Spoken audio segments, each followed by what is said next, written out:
Dear viewers, mobile দিয়ে professional video editing part 3। তো আজকের পার্টে আমরা আরো গুরুত্বপূর্ণ কিছু পয়েন্ট দেখব। চলুন তাহলে শুরু করি। তো আমরা আজকে যেখান থেকে দেখব যে রিমুভ বিজি এর পর থেকে, অর্থাৎ রিলাইট থেকে। তো রিলাইটে যদি আমরা ক্লিক দেই তাহলে এখানে হচ্ছে অনেকগুলো অপশন আছে, অর্থাৎ আপনার ভিডিওতে একটা নির্দিষ্ট আপনি হচ্ছে লাইটিং দিতে পারেন।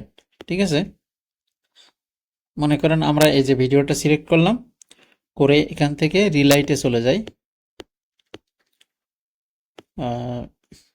রিলাইট, এখন দেখেন এই ভিডিওর মানে এটা লাইটিংটা চেঞ্জ হবে।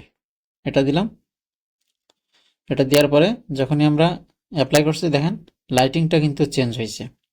যদি এটা দেই তাহলে দেখেন লাইটিং এর বিষয়টা কিন্তু চেঞ্জ হচ্ছে। ঠিক আছে, তো এটা দিয়ে কিন্তু এখানে সিলেক্ট করে দিতে হবে, তাহলে কিন্তু আপনার লাইটিংটা ফেসের লাইটিংটা কিন্তু চেঞ্জ হচ্ছে। তো এটা মূলত হচ্ছে রিলাইটিং এর বিষয়। এবার হচ্ছে ওভারলে। ওভারলেটা ওইভাবে আর কি প্রয়োজন হয় না, বেসিকটা প্রয়োজন নাই। এরপর হচ্ছে মার্কস। মার্কসটা কিন্তু গুরুত্বপূর্ণ। মার্কসের যে বিষয়টা বলছিলাম, মার্কসটা কিন্তু গুরুত্বপূর্ণ। মার্কসের বিষয় হচ্ছে আপনার ভিডিওটা কিন্তু মার্কস করবে, অর্থাৎ এখান থেকে যে কোনো একটা সার্কেল সিলেক্ট করে আপনি কিন্তু মার্কস করাতে পারেন। তো এটা করতে গেলে প্রথম হচ্ছে ওভারলেতে ক্লিক করে নতুন একটা ভিডিও নিয়ে আসতে হবে। নিয়ে আসার পরে আপনি সেটাকে আপনার হচ্ছে ইচ্ছা মতো আপনি ইয়ে করতে পারেন। যেমন আমরা একটা অংশ স্পিল করে নিই, এই অংশটা সিলেক্ট করে আমরা স্পিল করে দিই।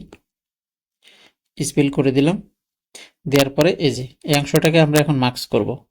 তো মার্কস করার জন্য জাস্ট আমরা ক্লিক দিলাম, দেওয়ার পরে মার্কসে চলে যাব। মার্কসে ক্লিক করলাম, এখানে একটা সার্কেল নিলাম। দেখেন এখন এটা কিন্তু আমাদের একটা সার্কেলের ভিতরে, এটা চাইলে আপনি বড় করতে পারবেন। ঠিক আছে, এখান থেকে এই যে এখান থেকে লাইট শুধু মার্কসটা থাকবে। এই যে এখন আপনি ইচ্ছা মতো আপনি সার্কেল বড় ছোট করে আপনি এটাই করতে পারবেন।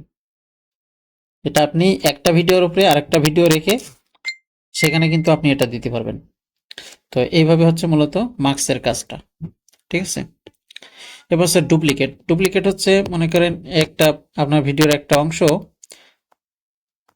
যে কোনো একটা অংশ, সেটার উপরে আপনি ক্লিক দিয়ে যখনই আপনি ডুপ্লিকেটে ক্লিক দেবেন তখন আপনার ওই ভিডিওটা কিন্তু আবার একটা পার্ট, অর্থাৎ সেম একটা পার্ট কিন্তু আবার হয়ে যাবে। যে ডুপ্লিকেটে ক্লিক দিলাম দেখেন আর একটা অংশ সাথে সাথে পাশে হয়ে গেল।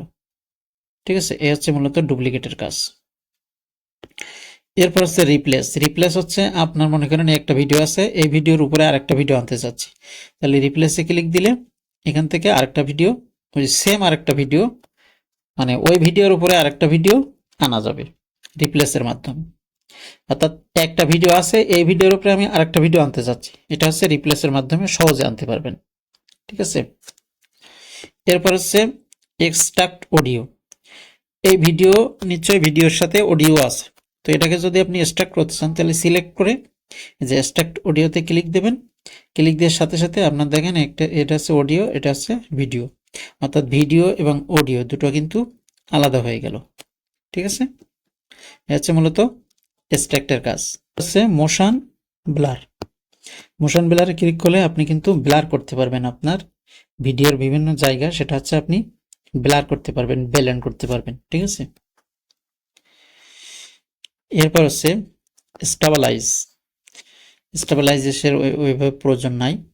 অপাসিটিটা গুরুত্বপূর্ণ, এটা হচ্ছে আপনার ভিডিওর অপাসিটি, অর্থাৎ লাইটিংটা কমাতে বাড়াতে পারবে অপাসিটির মাধ্যমে। এরপর হচ্ছে রিভার্স। রিভার্সের মাধ্যমে আমরা দেখাই রিভার্সের অ্যাপ্লাইটা, তাহলে বুঝতে পারবেন। জি, আপনার